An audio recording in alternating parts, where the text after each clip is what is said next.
For the next class, I'd like you to make a chronological chart of the flood events from Holy Scripture. All right? Now, to make up a chart like that, you need to realize that the Scriptures are, the Old Testament particularly, is written mostly from a Jewish and Hebrew culture perspective, and therefore you're talking about 30-day months, a lunar calendar. Pardon? Well, the lunar calendar is 29 and what is it, 2/3 of the day or something, so it basically works out to 30-day month.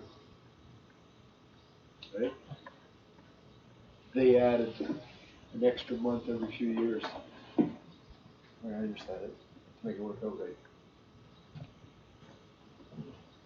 So, in order to follow our way through the next 3 chapters in Genesis, chapters 6 to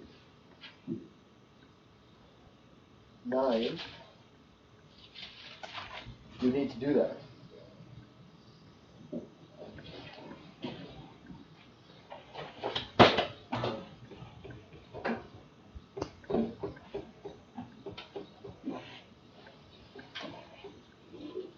We're now looking at the 3rd major event in primeval history in the first 11 chapters.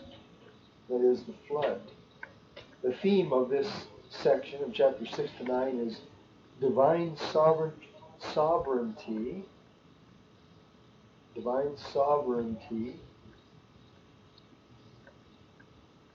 in historical retribution.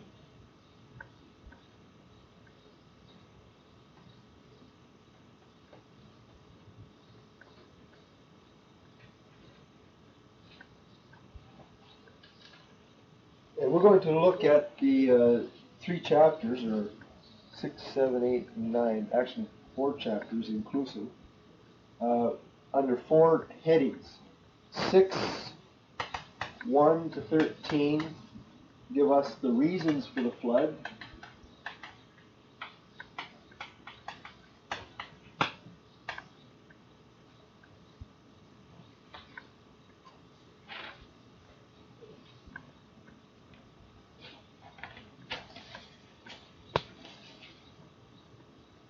Six 14 to 7:10 give us the record of the flood.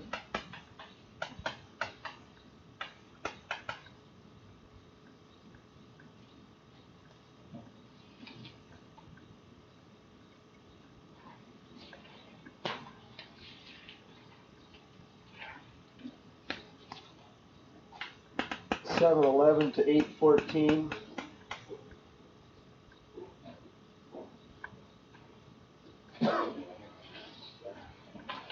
Something happened here in my outline.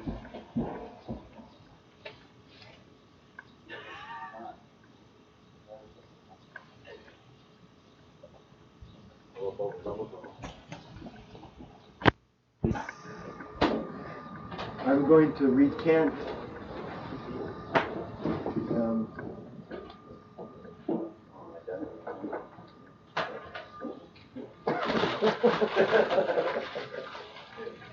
chapter 6, verse 14 to 11 give us the preparations for the flood.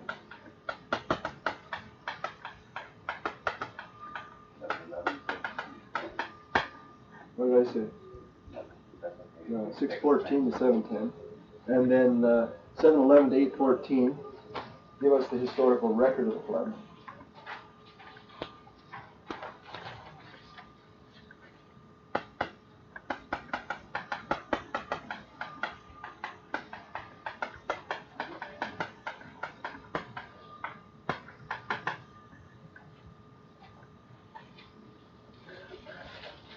And 8:15 to 9:29 give us the results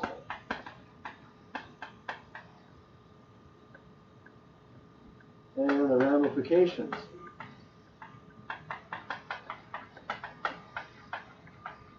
Of hoping that I could have had this thing alliterated.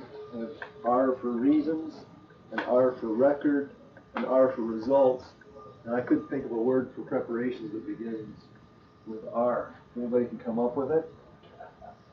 Give you 10 extra points on the final exam.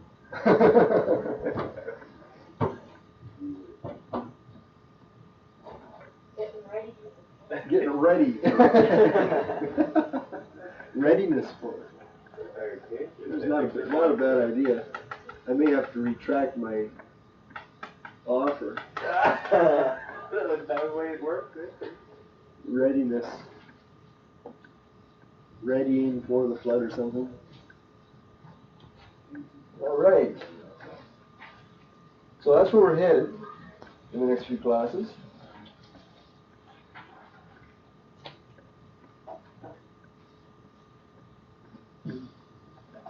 Normally, when you think of the flood, and I want you to think in terms of the way you have always thought, what impresses you most about the flood?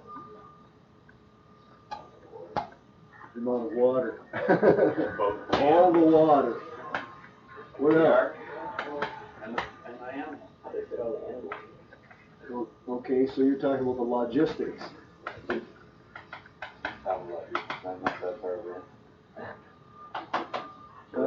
Allison, you haven't said a word today besides groan at me. What do you think of the flood?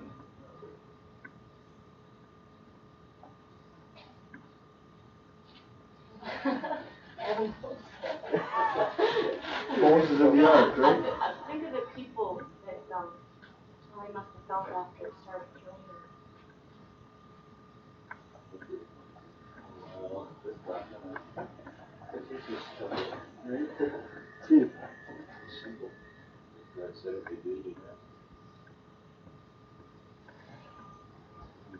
I think most people think of the terms in judgment of a judgment.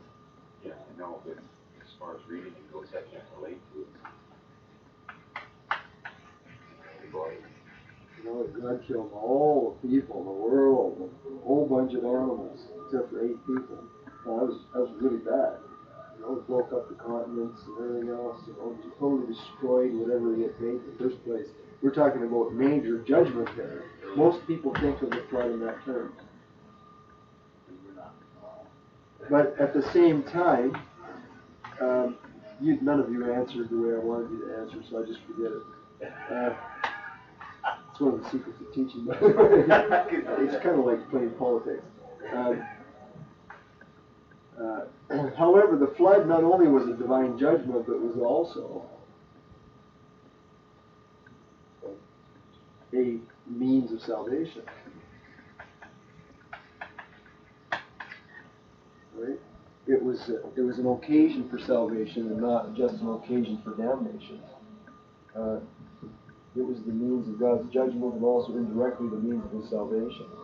And I want to stress right at the outset that before we get lost in all the details, that you should bear in mind those two things as we work our way through, because some of the details, particularly all of the stuff about the ark, the ark itself has nothing to do with judgment. Everything to do with the ark has to do with salvation. All the water had to do with judgment. The water and the waking and the death and all that stuff. That all had to do with judgment, but a major portion of this section in the Scriptures is there to teach us that in the midst of damnation there is salvation. God has His ways. Right? Very important point. Maybe a scripture to illustrate this before we start, and that is 1 Peter chapter 3. One of the New Testament references to the flood.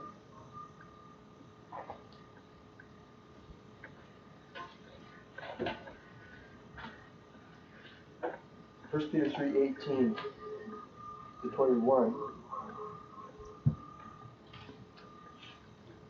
For Christ also hath once suffered for sins, the just for the unjust, that He might bring us to God, being put to death in the flesh, but made alive by the Spirit, by whom also He went and preached unto the spirits in prison, who at one time were disobedient, when once the long suffering of God waited in the days of Noah while the ark was preparing, in which few, that is, 8 souls, were saved by water. Well, the waters that lifted up the ark were the very waters that killed the unbelievers. See?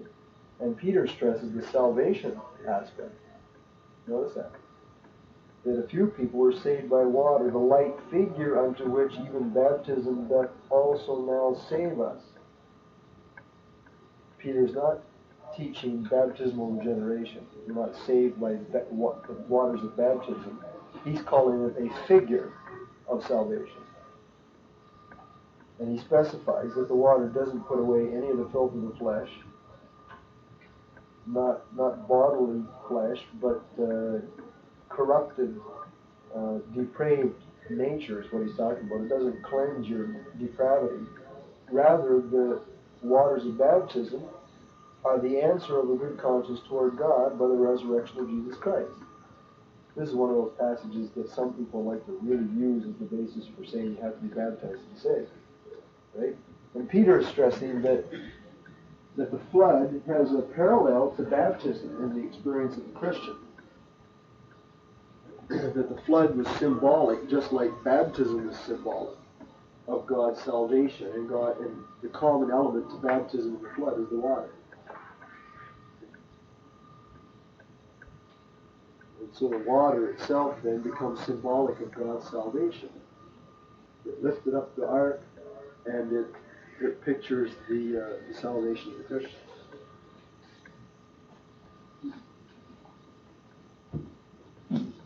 Let's look at the reasons for the flood in chapter 6, verses 1 to 13. By the way, what were the assignments that I gave to you regarding this section? Okay, I wanted you to critique one secular view of the flood, and is that the only one? I didn't give you who are the sons of God. I didn't give you types. I think we saved that for the book of Genesis, didn't we? Was it? Well, this is Genesis. Welcome back. I thought that I gave you an assignment that had to do with the types of the ark.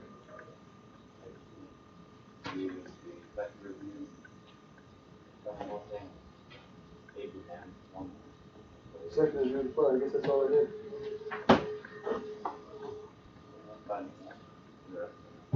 You will. You may want to just jot a note down that those are two studies that you need to do sometime on your own. I guess we don't have time for this course. But number one is the identity of the sons of God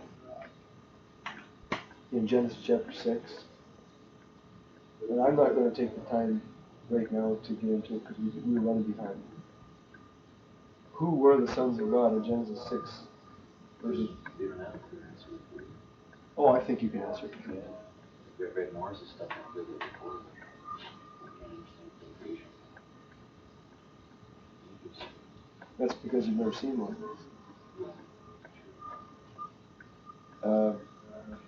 Anyways,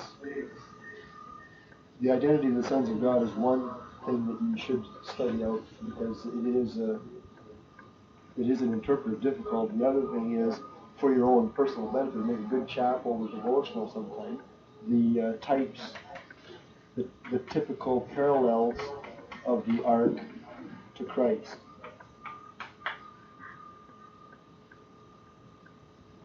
How is the ark a picture of Christ?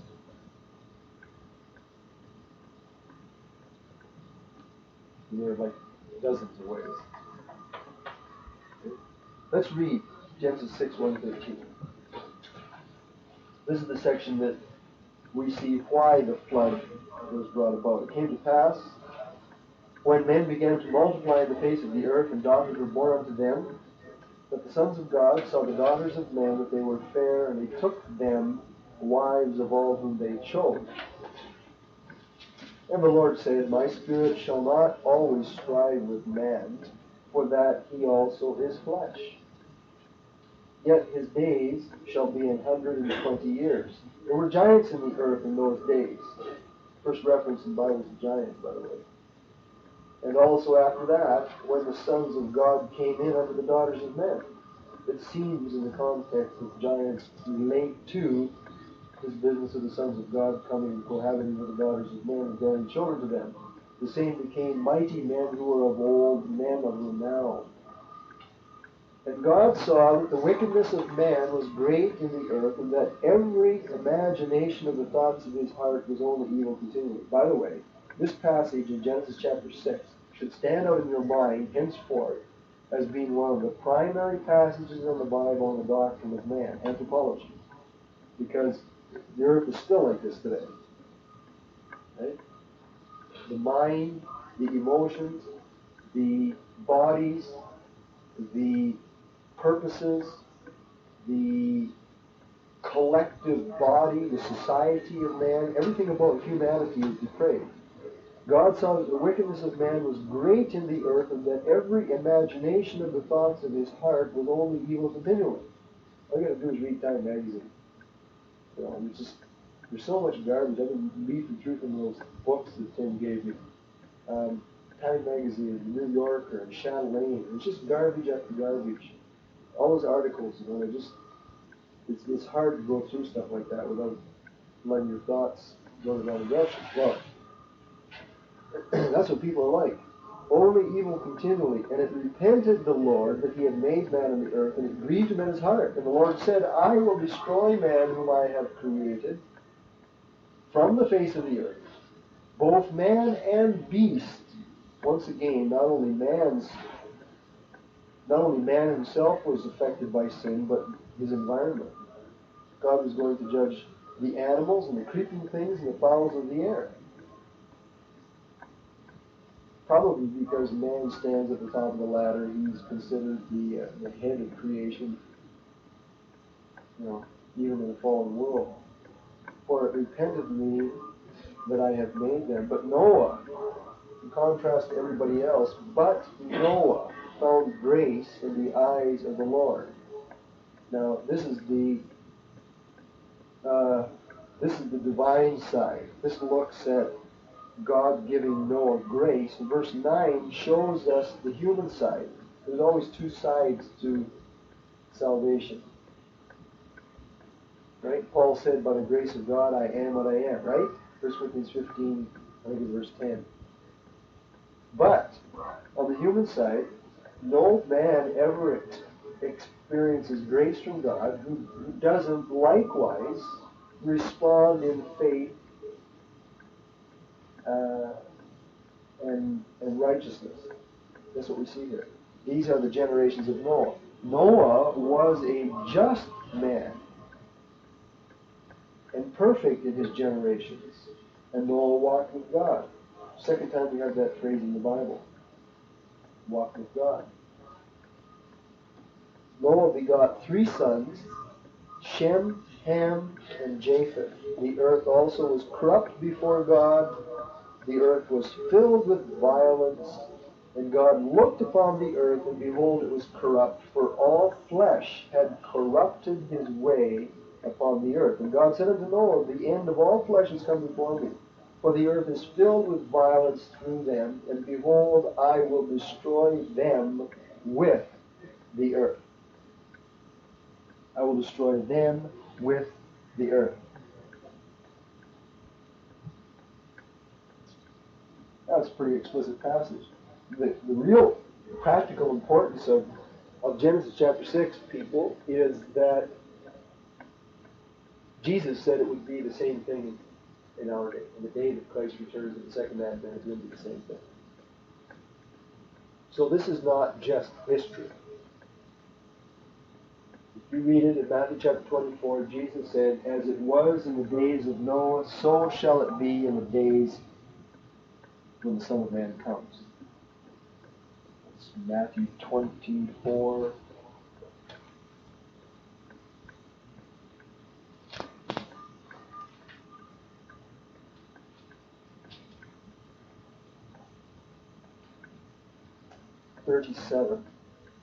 And 30. 9 to 39. As the days of Noah were, so shall also the coming of the Son of Man be. For as in the days that were before the flood, they were eating and drinking, marrying and giving in marriage. What's wrong with that? Marrying and giving in marriage. Until the day that Noah entered into the ark, and knew not until the flood came and took them all away, so shall also the coming of the Son of Man be. I believe that this is one of the passages that indicates that fornication and adultery are basically illicit marriages.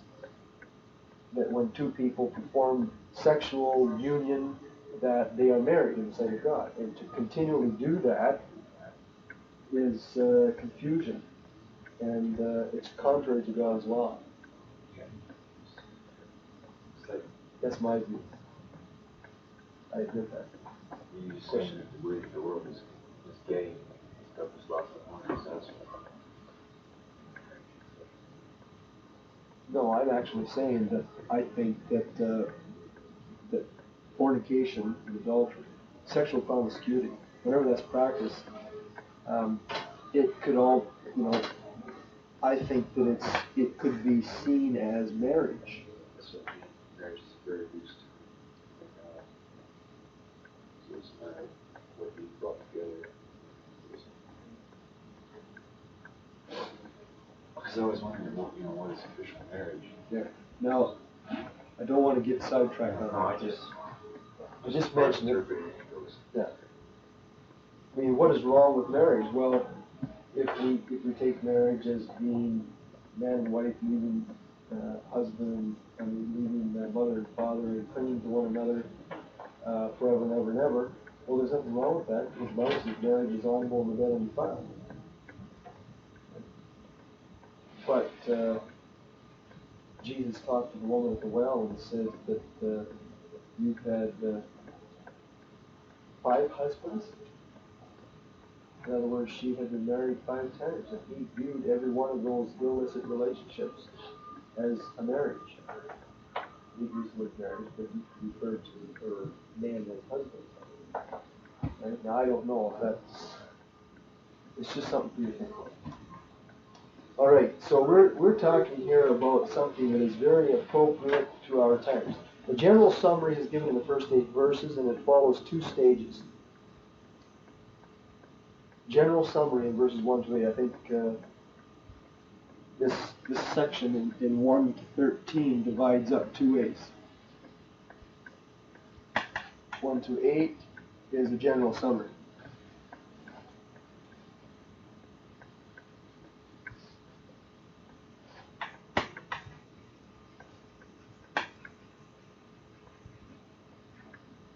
And 9 to 13 gives us a specific summary.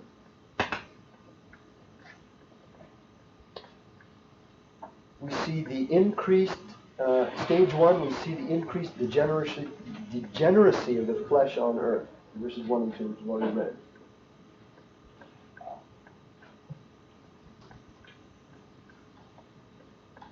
What does this mean? That daughters were born to men who multiplied on the face of the earth, and that the sons of God saw the daughters of men. Well, basically you have 2 viewpoints, right? You need to write these 2 interpretations down, because either view is very plausible, right? View 1 is that when it says the sons of God saw the daughters of men, that they were fair and they took them wives of all that they chose, you're talking about Sethites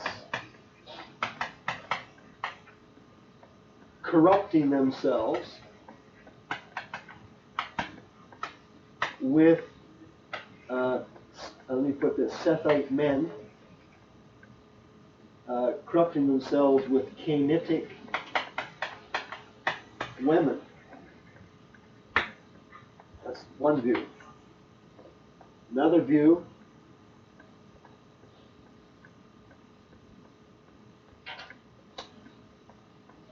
is about the same thing. You have godly men not necessarily Sethite, right? Just any godly men, corrupting themselves with ungodly women.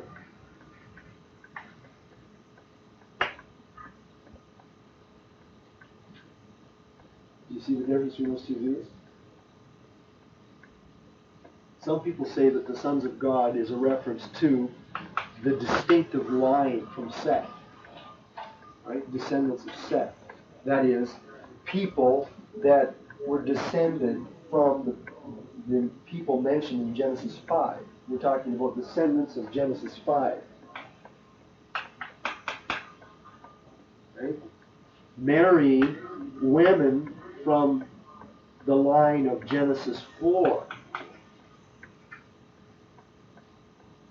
Okay? In our previous discussion of the expansion of sin throughout the human race in chapters 4 and 5, we observed that, there are basically two lines. There were like Cainitic civilization. I don't know if I have to go over this because I'm not sure you follow me. Cainitic, and then in chapter 5 you can see that Sethite. And it was in Seth's days that men began to call upon the name of the Lord, and we have the longest living people, and we have Enoch who walked with God, and we have Noah. See? These seem to be godly descendants here. These people here are murderers and liars and polygamists and, very intelligent but very depraved. Right? Now, on the basis of the distinction between the people in chapter 4 and chapter 5, some people then come to chapter 6 and say this reference to sons of God then is showing that there was a crossover in the breakdown and the separation between these lines. That's one view. Another view is that, there may have been godly people that were descended from Cain, for example. Who knows? We can't say with certainty. Right? But it may have been that these godly people, or maybe godly people from Seth, that Seth's line married ungodly women from Seth's line. This is a more general view. Just any godly person with an ungodly woman. Right? You follow?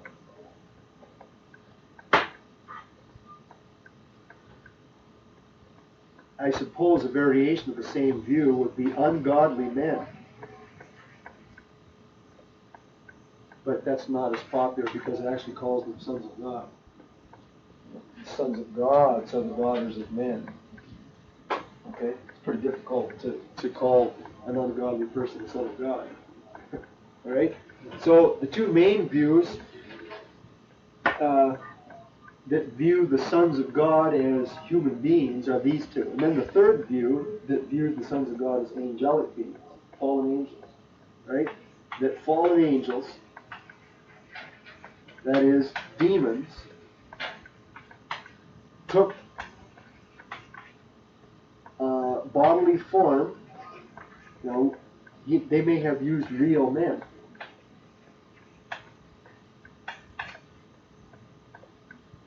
This is questionable. Whether they took on some form that we know nothing about. What is the form for a half angel, half man? Or if there's a word for it in Greek called. What's a half netherworld figure that's like a figure of the netherworld that's half demonic and half human? There's a word for it. Yeah. Anyway, I can't remember the word. So a third view is that fallen angels, emissaries of Satan, took bodily form, and because they had bodies, they cohabited with actual human women, plus human women. And the offspring were giants, very ungodly giants. Okay?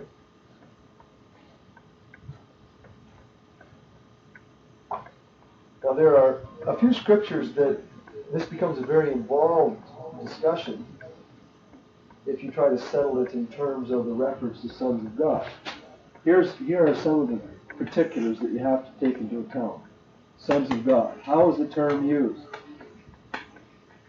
I was speaking on this in television today. Not the sons of God, but how do you define words?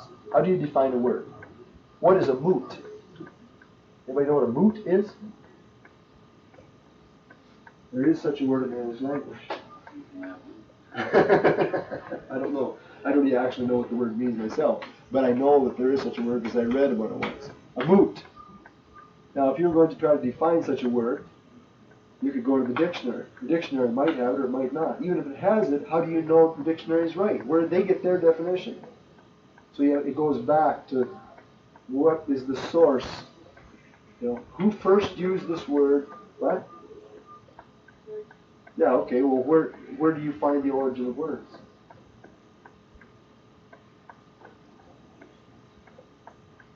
No, a dictionary is only a compendium after the fact that it recognizes that people use all these words, and so it categorizes. Sometimes they'll give roots.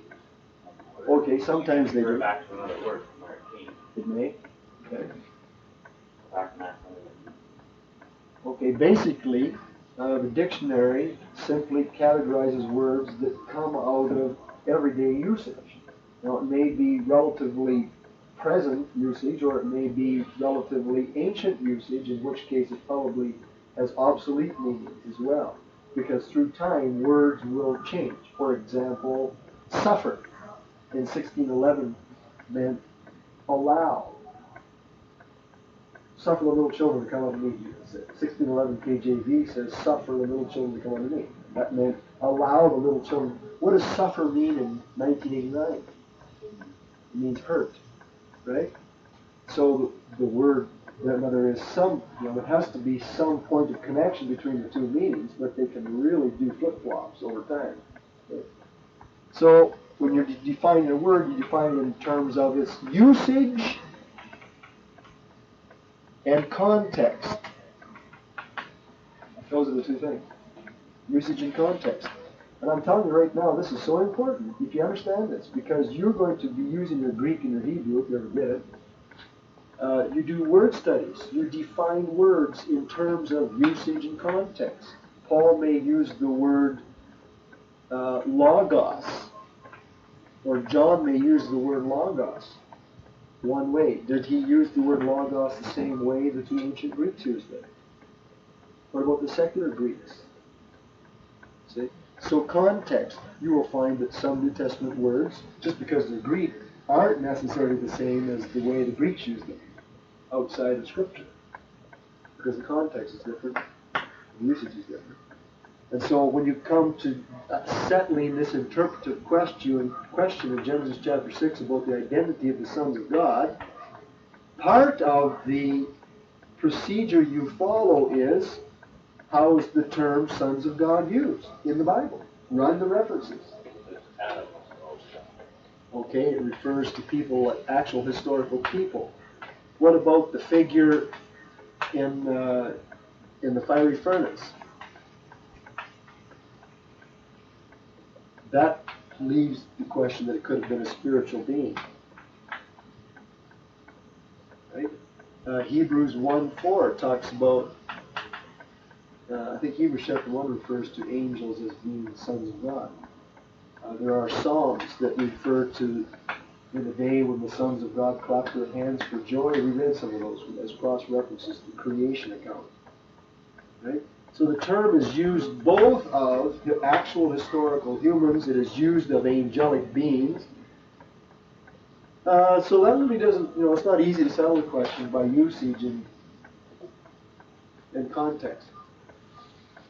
That's part of that's one of the things that makes it a complex question. There are scriptures. Let me give them to you. 2 Peter.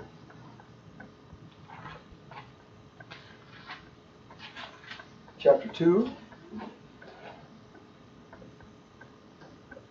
Verse 4 and 5. Jude.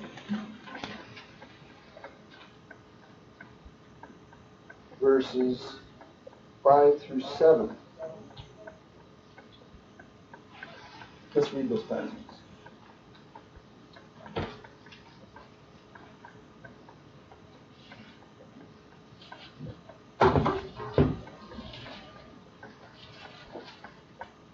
I personally don't believe that it makes, in the final essence, a great deal of difference. I'm not trying to avoid the issue, right? I am simply saying that, so big deal. If it was angels, they successfully corrupted the world, didn't they? If it was men, they successfully corrupted the world, didn't they? I mean, the end result in either case is worldwide corruption. You don't understand what I'm talking about. In this particular case, the outcome is identical regardless of how you interpret it, and that needs to be said. But this is a particularly good example of how you deal with interpretive questions in the Bible. 2 Peter chapter 2. If God spared not the angels that sinned, but cast them down to hell, and delivered them into chains of darkness to be reserved unto judgment, and did not spare the old world, but saved Noah, the eighth person, the preacher of righteousness, bringing in the flood upon the world of the ungodly. And later on, turning the cities of Sodom and Gomorrah into ashes, condemned them with an example, as an example unto those that should live ungodly. And if God delivered just Lot and so forth, verse 9, the point is that the Lord knows how to deliver the godly out of temptation and to reserve the unjust in the day of judgment, to be punished. I want you to notice that the context of 2 Peter 2, 4, and 5 places angels just prior to the flood. See that? But it also could be the eight were Lucifer. Right. It's not completely, it doesn't completely settle the question. You're right. Well, the difference in time between 2:5 and 2:6 is a matter of, a few hundred years. And all he uses is the word "and." Right? He moves, in the context of 2 Peter 2, he moves from angels, the old angels, whichever he's talking about, to the flood, to Sodom and Gomorrah. This is the time of Abraham. This is 2100 BC. The flood, I don't know. What do we say? No, it was farther back. Oh, you're talking that way. This is Abraham's time, and this is Noah's time. Yeah, it's pretty difficult. Let's just say, for the sake of art, make it 3000 BC. All right, and let's we have here maybe 1,000 years between these two events. What's to say that the reference to angels had to be at the time of the flood? It could have been at creation. Right? Another 1,000 years, actually 1656, right? Before the flood, right? So we're talking about 4600 BC if this is creation. So the creation is what follows in. Possible, but Right. This doesn't settle it. Personally, I don't have any problem with making it at the same time of the flood. Right? Now, the other passage in Jude is more explicit.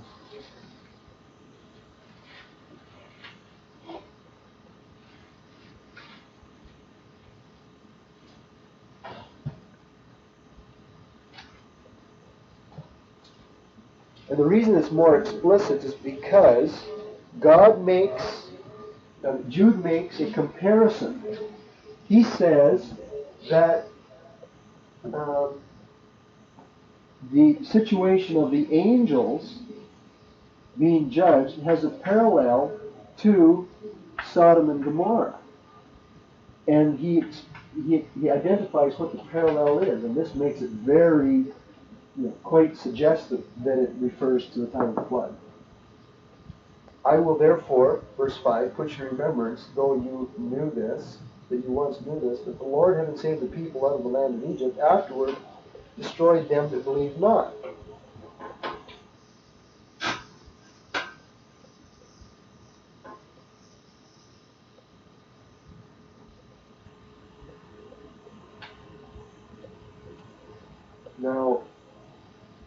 just keep going. And the angels who kept not their first estate, but left their own habitation, he has reserved in everlasting chains under darkness unto the judgment of the great day, even as, there's the parallel, just like Sodom and Gomorrah.